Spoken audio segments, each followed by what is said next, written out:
इसकी ज्यादा खुशी है। वरना मराठी में कहते हैं कि समाज उत्सव प्रिय समाज है। क्या एक जलसा करा दीजिए, मुशायरा करा दीजिए तो 2 लाख 10 लाख लोग जमा कर देते हैं, लेकिन जब आप सीरीज करने की सोचते हैं तो उसके लिए बहुत ज्यादा एफर्ट करते हैं। और उसके लिए मैं पूरी बिरादरी को मुबारकबाद देता हूँ कि मुशायरे, कव्वाली या एक मसलक के प्रोग्राम की बजाय एजुकेशन को लेकर आप कौम को जमा कर रहे हैं, इसलिए आप सब मुबारकबाद कहते हैं। ये बहुत करियर को लेकर जब मैं बात करता हूं तो 2-3 मसले हैं हमारे यहाँ। करियर किसको कहते हैं ये समझने में मुसीबत है। अभी मैं मेरे से पहले एक हजरत को सुन रहा था जो हमसे प्रस्तावना रख रहे थे, उन्होंने ये कहा कि नौकरी करना है पढ़कर। तो करियर और नौकरी अलग चीज है। जो बच्चे यहाँ एजुकेशन हासिल कर रहे हैं, मैं उनकी तवज्जो चाहूंगा कि 3 चीजें होती है एजुकेशन हासिल करने के बाद। कोर्सेज जो होते हैं वो अलग अलग होते हैं। एक होता है प्रोफेशनल कोर्स, एक होता है एकेडमिक कोर्स। प्रोफेशनल कोर्स और एकेडमिक कोर्स। हमारी दिक्कत यह है कि हमारे ज्यादातर बच्चे बच्चियां एकेडमिक कोर्स में जाते हैं। एकेडमिक कोर्स क्या है? बीए, बीएससी, बीकॉम, जहां से आपको नेट सेट करना है, आपको टीचर बनना है और एकेडमिशियन बनना है, पीएचडी करना है। दूसरी चीज है प्रोफेशनल कोर्स। डॉक्टर है, इंजीनियर है, ये तमाम कौन से कोर्सेस है? प्रोफेशनल कोर्स है।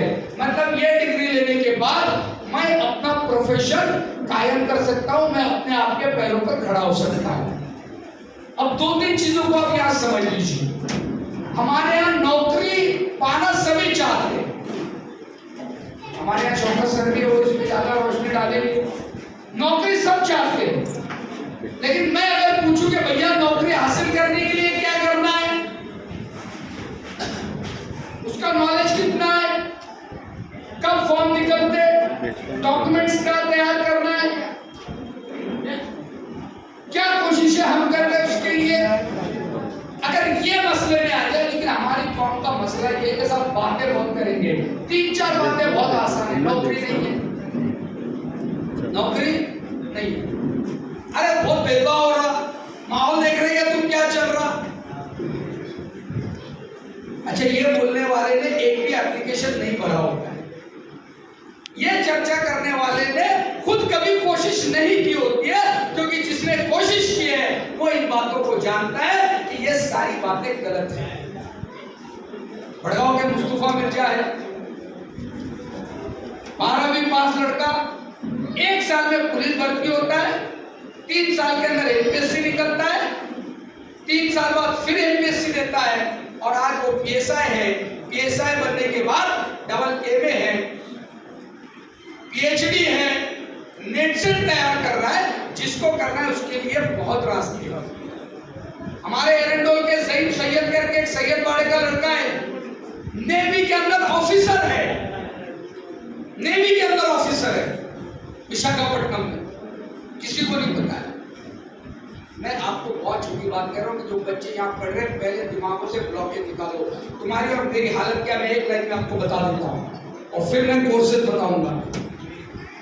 कुछ साल पहले एक सर्कस देखने का मौका मिला गया, और सर्कस में मैंने देखा कि बहुत बड़ा हाथी एक छोटी सी चेन से बंधा हुआ है, सकली से बंधा हुआ है। क्योंकि मैं साइकोलॉजिस्ट हूँ, ज़हन में सवाल हो रहा कितना मजबूत हाथी इतनी छोटी चेन से बंधा है, ये जब चाहे भाग सकता है। ये सर्कस का मालिक डरता नहीं कि ये भाग जाएगा। मैंने सर्कस के मालिक से पूछा कि भाई साहब इतना मजबूत हाथी है, इतनी बारीक सकली से बांधा है, डर नहीं लगता भाग जाएगा? ध्यान से सुनिएगा और ये मेरा पूरे कौम को संदेशा है। मालिक ने कहा, रागिब साहब ये हाथी नहीं, हाथी की ज़हनियत को बांधा गया। हाथी की ज़हनियत कैसे बांधी? उसने कहा इस हाथी को जब पकड़ के लाए थे, छोटा था, उसके हिसाब से सकली बड़ी मजबूत थी। पहले कुछ साल से बहुत कोशिश की कि इस सकली को तोड़ दे, जब जब कोशिश की, लौलौहान हुआ। एक दिन इसने सकली को देखा, गर्दन झुकाई, सरखम किया और ये कबूल कर लिया कि वो इस सकली को कभी नहीं तोड़ पाएगा। सारा साल बीत गए, ये हत्या ताकतवर हो गया, ये बहुत मजबूत हो गया, लेकिन ये हाथी भागता नहीं है, क्योंकि यह हाथी आज उस सकली को देख के अपने आप से यही कहता है कि मैं नहीं तोड़ पाऊंगा, क्योंकि इससे मैं लौलौहान हो जाता हूं। अगर एक कोशिश ये हाथी कर ले तो मैं लिख के दे रहा हूं, वो आजादी की जिंदगी जी सकता है। 75 साल पहले इस मुल्क में तफरीक हुई, जिनको मजहब के नाम पे मुल्क चाहिए था वो चले गए, हमारे सर पर इल्जाम रख दिया गया जिसका हमारी कोई जिम्मेदारी नहीं थी, हम उसमें शामिल नहीं थे, लेकिन आज उस बात के लिए हमें दोषी माना जा रहा है और हम उसी ज़हनी गुलामी में आज बैठे। मैं एक लाइन आपको बता देता हूँ, आपको क्या लगता है एक आदमी चोरी करते तो क्या उसका वीडियो बनाएंगे डालता है? क्या लगता है आप? नहीं डालता। क्यों नहीं डालता जानते आप? क्योंकि वो जानता है उस पर केस होगा, वो अंदर जाएगा। लेकिन एक गरीब को, मुसलमान को पकड़ के 4 थप्पड़ मारने वाला वीडियो बनाने की क्यों डालता है? उसकी वजह है वो आपको ज़हनी तौर पे डराना चाहते हैं, वो आपके दिमागों में डर डालना चाहते हैं कि तुम डर के जियो, इतने वायरल कर दिए जाते वो वीडियो, और हम भी वायरल करते, माफ करिए। अब आपको करना क्या है? मैं उसकी तरफ आता हूं। मैं बच्चों से गुजारिश करूंगा कि सबसे पहले आपको प्रोफेशनल कोर्सेज की तरफ जाना है, क्योंकि एक टीचर एमए पीएचडी होता है, एक बार वो टीचर बन गया वो 58 साल हल्का नहीं, और एक स्कूल में 20 से ज्यादा टीचर भर्ती होते नहीं। हमारे बच्चे क्या बोल रहे हैं? पढ़ लिया पर नौकरी नहीं, पर पढ़ा क्या तूने? एमए करा, बीएड करा। एक जमाने में डीएड था, सब डीएड में भाग रहे थे, सरकार ने टीटी लगा दी, डीएड खाली हो गया। बीएड में भाग रहे थे, टीटी लगा दी, बीएड खाली हो गया। मेरी बात समझ में आ रही? तो प्रोफेशनल कोर्सेज में जाइए। अब प्रोफेशनल कोर्स के मैं बहुत अच्छी बात कह रहा हूँ, हमारे मुफ्ती साहब आपके सामने हैं, आप वायरल न्यूज चलाते हैं, वो कुदरती चीजें इसलिए वो कामयाब है। लेकिन आप में से अगर कोई बच्चा पत्रकार बनना चाहता है तो उसके लिए कोर्स होता है। जो बच्चे यहाँ बैठे उनको मैं कह रहा हूँ, जिसके पास मोबाइल है वो सब आजकल कैमरामैन बन के आजकल न्यूज डाल रहा। उसके बजाय अगर आप क्वालिटी चाहते हैं तो 12वीं के बाद आप ग्रेजुएशन के बाद bachelor of communication and journalism BCJ नाम का एक कोर्स होता है। आज आपको पता है जितने न्यूज चैनल ले लीजिए, इसमें सबसे ज्यादा अच्छे एंकर मुस्लिम है, क्योंकि हमारे लफ्ज, हमारा अल्फाज और ये कुदरती अल्लाह ने हमको दिया है। ठीक है, गलत हाथों में इस्तेमाल हो रहे, लेकिन न्यूज चैनल के सबसे बड़े एंकर कौन है? मुस्लिम से। क्यों? सईद अंसारी ले लीजिए, क्यों है? क्योंकि एक कोर्स लेकर वहां पहुंचे। तो BCJ MCJ नाम का एक कोर्स है, master of communication, bachelor of communication and journalism.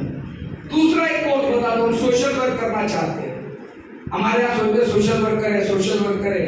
क्या आपको ये मालूम है सोशल वर्कर का कोर्स है जिसमें गवर्नमेंट जॉब है? 12वीं के बाद BSW bachelor of social work ये डिग्री मिलती है।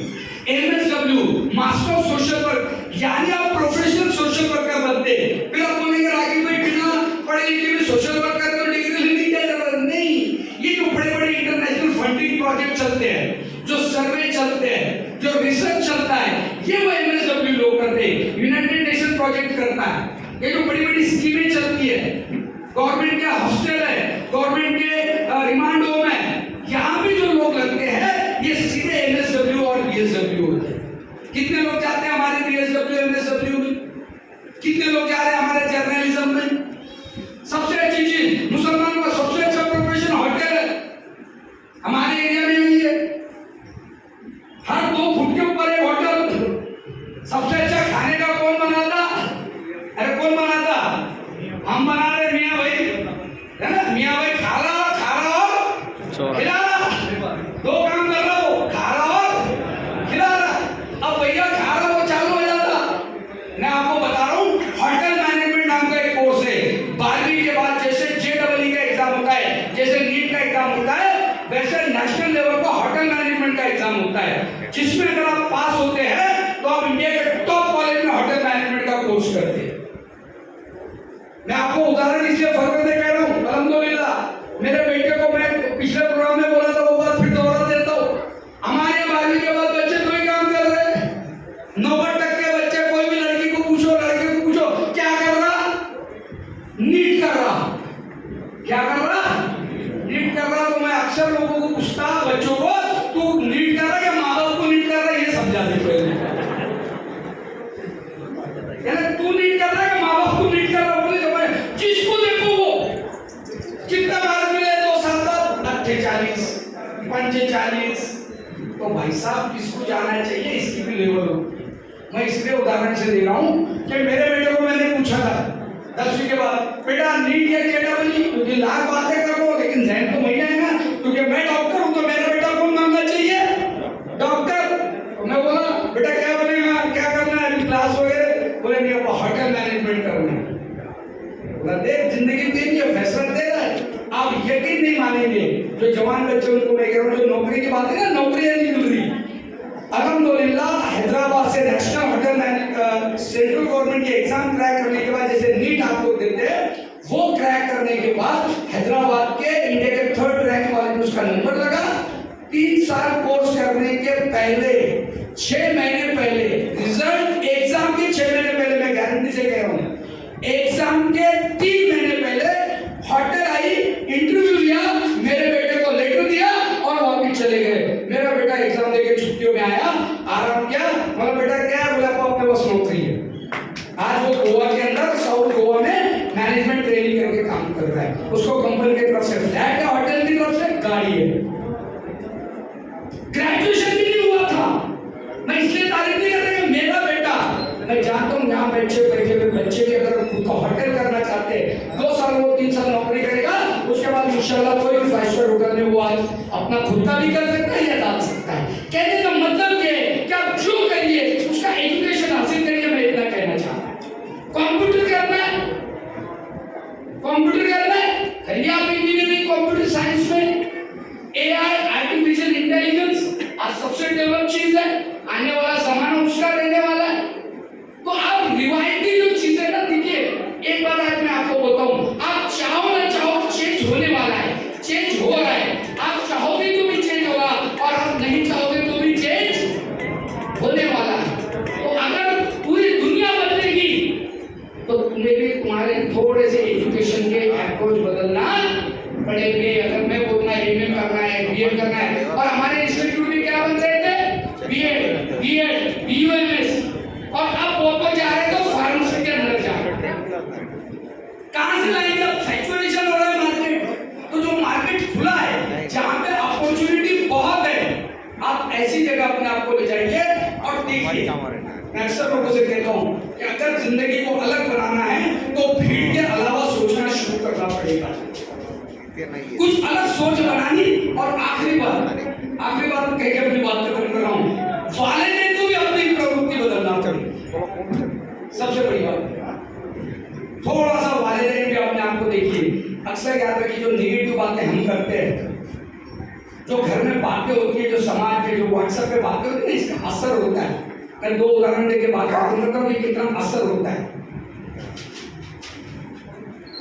ये सच्चाई है कि नहीं पता नहीं, लेकिन ये कहा जाता है कि जो एडिसन नाम का साइंटिस्ट है, उसके जीवन की घटना है। एडिसन जब पहली बार स्कूल गया और लौटा, तो हाथ में चिट्ठी दी 3 दिन बाद। वो चिट्ठी उसने अपनी माँ को दी, क्योंकि एडिसन पढ़ नहीं सकता था। उसने वो चिट्ठी को पढ़ा माँ ने, और आंख से आंसू निकल गए। उसने अपनी माँ से पूछा कि क्या है चिट्ठी में, क्यों रोती है? उसने कहा, इसमें लिखा है कि तुम्हारा बेटा बहुत ही इंटेलिजेंट है, हम इसको पढ़ा नहीं सकते, तो इसको कल से स्कूल भेजने की जरूरत नहीं। एडिसन कहता है उसके बाद मेरा फॉर्मल एजुकेशन बंद हो गया, मैं कभी स्कूल नहीं गया, लेकिन मेरी माँ मुझे पढ़ाती रही। कुछ साल बाद जब बहुत सारे रिसर्च उसने करिए, दुनिया का बड़ा साइंटिस्ट बन गया, बड़ा मकान लिया, और जब अपना घर खाली कर रहा था तो उसे वो पेटी भी नजर आई। बात ध्यान से सुनिए, वो पेटी भी नजर आई। उसने उस माँ की पेटी को खोला, उसे वो चिट्ठी नजर आई। माँ तो जा चुकी थी, लेकिन वो चिट्ठी पढ़ते आज उसकी आंख से आंसू थे, क्योंकि चिट्ठी में लिखा हुआ था कि तुम्हारा बेटा निहायत ही बेवकूफ है, हम उसको पढ़ाकर अपना समय बेकार नहीं करना चाहते, कल से स्कूल भेजने की जरूरत है। एडिसन कहता है मेरी माँ ने उस वक्त जो कहा था कि तुम्हारा बेटा बहुत होशियार है, वो मेरे जहन में घर कर गया और उसी के आधार पर मैंने इतनी रिसर्च कर दी है, क्योंकि मेरी माँ ने कहा था। आज हम अपने बच्चों से क्या कह रहे हैं, क्या बातें कर रहे हैं अपने बच्चों से?